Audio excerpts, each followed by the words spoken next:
So get this, podcast listeners. Culture wars is a real problem for Democrats.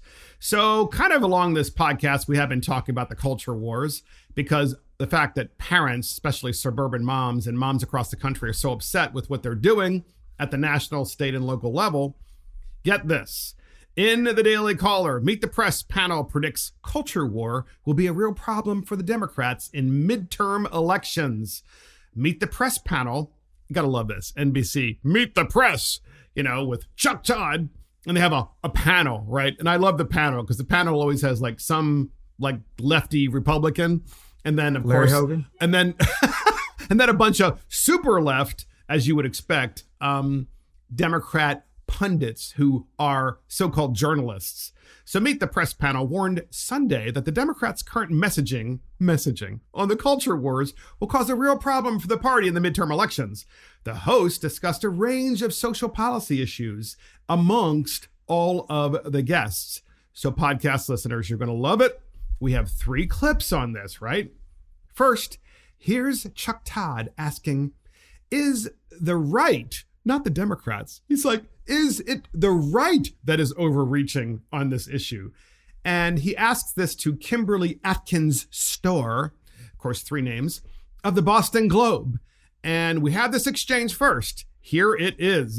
Kimberly, Carlos makes a good point about how the right's so good at baiting the left to defend a specific. Yep. Right. And by the way, this bill it has basically, it's about 50-50 support. It's not decisive in either direction. But it's not, well, also the polling's all over the place because it's very difficult to poll in this, How do you ask the question? This kind of way.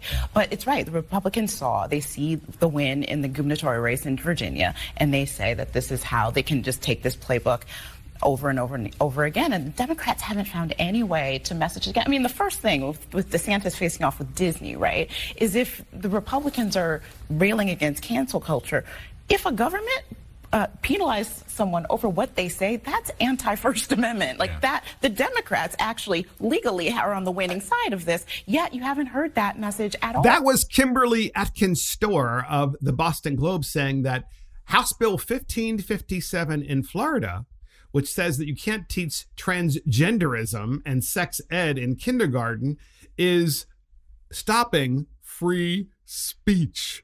This is a Boston Globe, like one of the storied newspapers of the country. This is what they're saying on NBC. Brian. To quote the greatest president probably definitely in our lifetime, the trouble with our liberal friends is not that they're ignorant, it's just that they know so much that isn't so.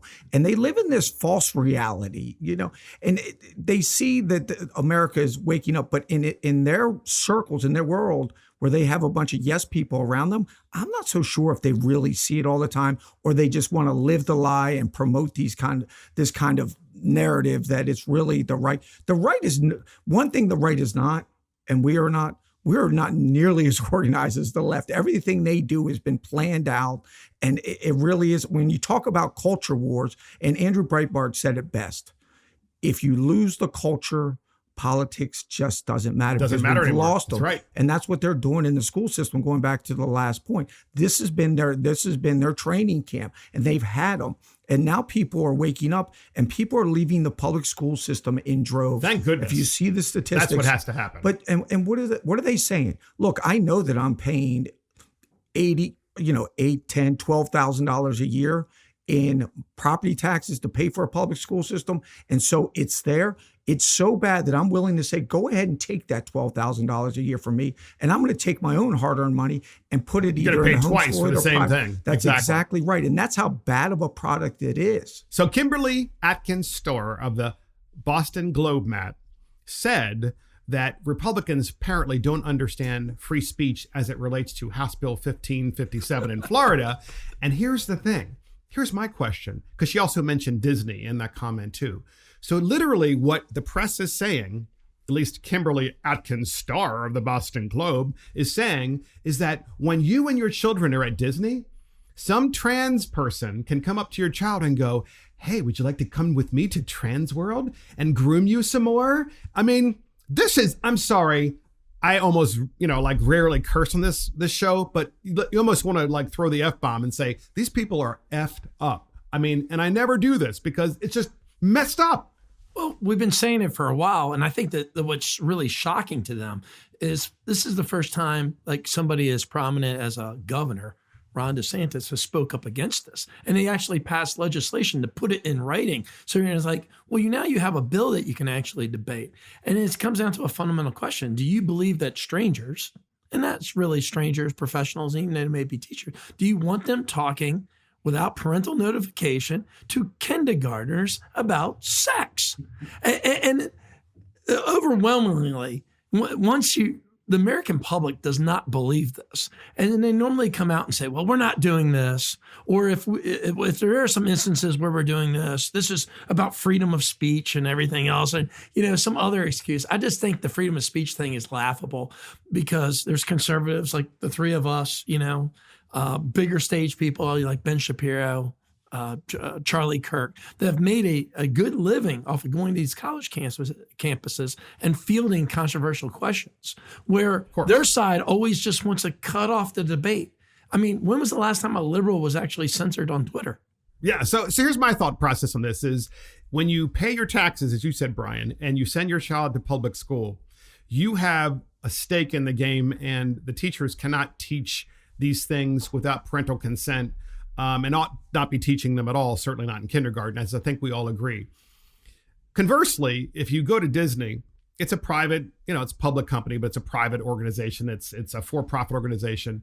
You can pay to go there, or you can choose not to pay to go there. And Disney can do all kinds of things, which I actually predict that one of the things Disney's going to do, probably in our lifetime, is your kid's going to walk in there with you, and Mickey Mouse, is going to have breasts, right?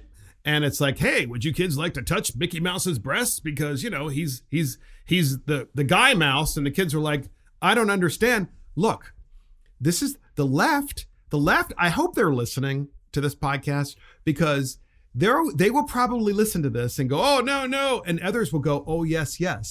This is what they want. They're trying to confuse 5-year-olds and 6-year-olds. All they want to do is go to Disney World, hang out with Mickey Mouse or Minnie Mouse, take a picture with them because, it's cool and all that stuff, or Goofy or what have you. But Disney is going to sexualize these characters. They're already doing it. Thoughts? And does this mean Minnie gets a penis? Yes. Minnie will soon have a schmeckle. There's no doubt about that. And once again, it really is. This is about family entertainment. This is why families wanted to go there.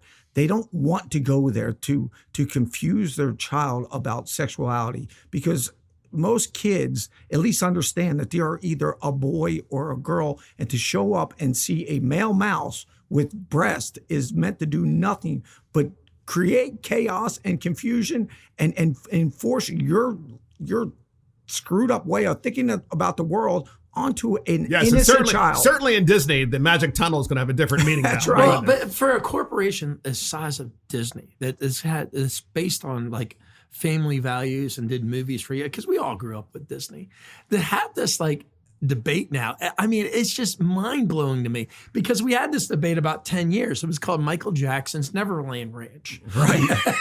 That's Disney World now. And I don't think any of us would send our children to Michael Jackson Neverland Ranch. No. That's a really great point, Matt. That's a great analogy between Neverland. The Home Alone kid turned out perfect. Yes. No grooming going on at Neverland. No, I mean, it's like, yes, exactly. How jealous showers with Mickey Mouse, right now. So Chuck Todd of NBC News, we're talking about culture wars is a real problem for the Democrats. You heard the first clip from Chuck Todd asking Kimberly Atkins Starr of the Boston Globe a question. Here's Chuck Todd asking Anna Palmer. Now, Anna Palmer is the founder of Punch Bowl News. He asks her a question about the cultural wars in the United States of America. We have that clip, and here it is. It's been astonishing to me that the Democrats haven't grabbed onto a libertarian attack on this, because this is big government telling people what to do. This is government saying they want to decide, they want to look in your want to know what your kid's gender is. Like, no, it's not.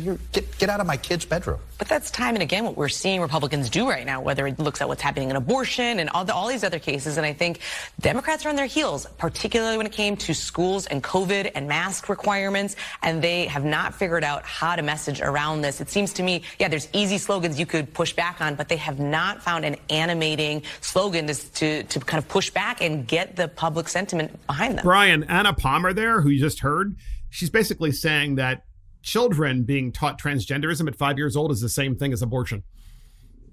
These people are sick in the head. I really don't understand. Their thought process is so wicked and so evil that it's almost unfathomable to people like you and I that live a certain way of life where we believe in freedom and family. And these people believe they should be the one dictating how your child believes and what your child thinks.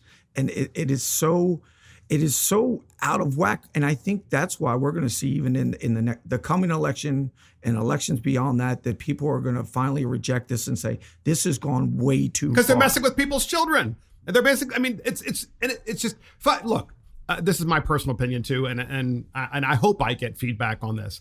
I don't even care if you have a 6th grader and if you think even at 6th grade that your child can make any kind of decision about this matter and that they should be taught about the fact that they may not be the sex that's assigned to them and that you should surrender that education to somebody in public school to teach your child that, I think that's wrong too. Well, parental rights, education for children, I mean, that's something that most normal people hold sacred, right? I mean, that's basically, we talked about taxes, we talked about public schooling.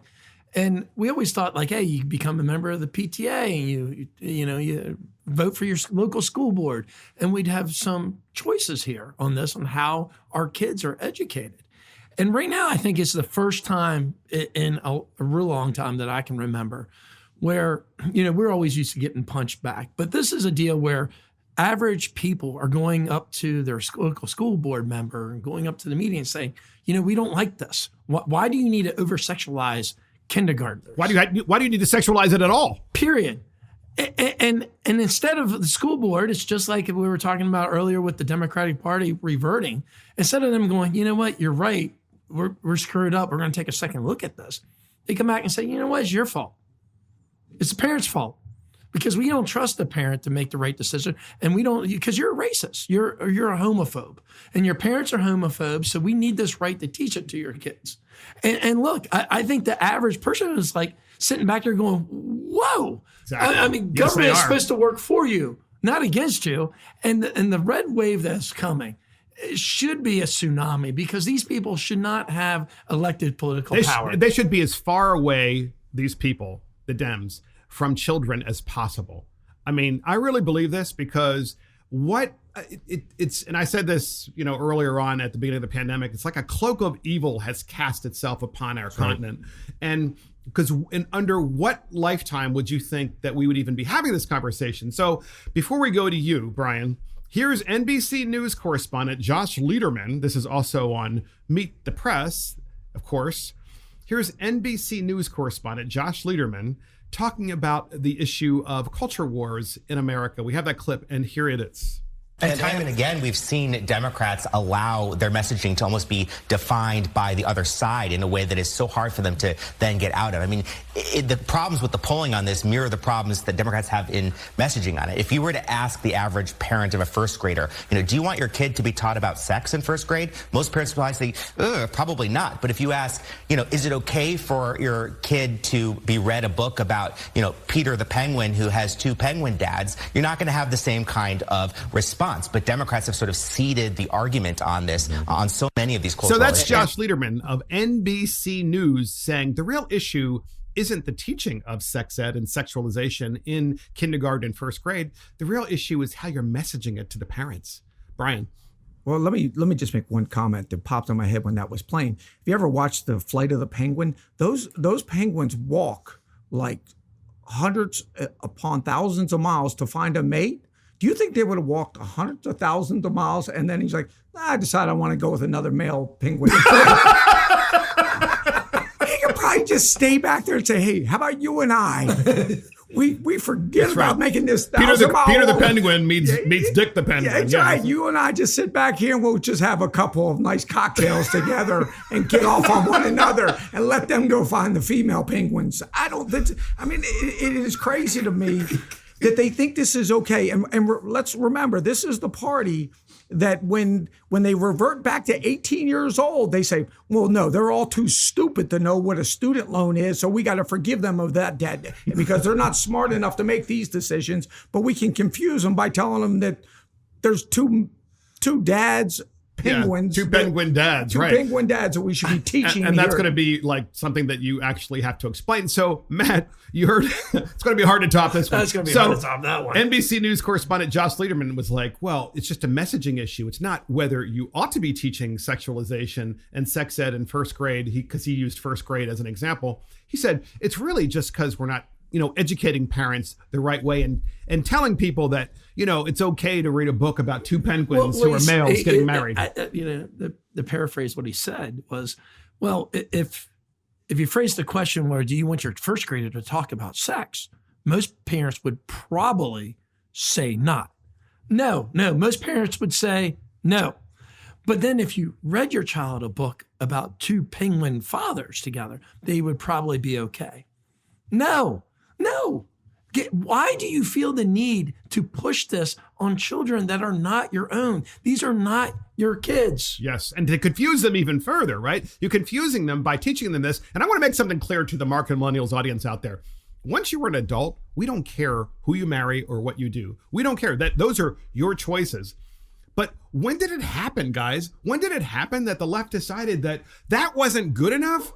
We got to go after kindergartners. Who gave them the authority to do this? Right. And that's what needs to be brought back. I mean, we used to have like manners in this country, and people used to be treated professionals. Teachers want to be treated like professionals. We hear this all the time with funding and stuff.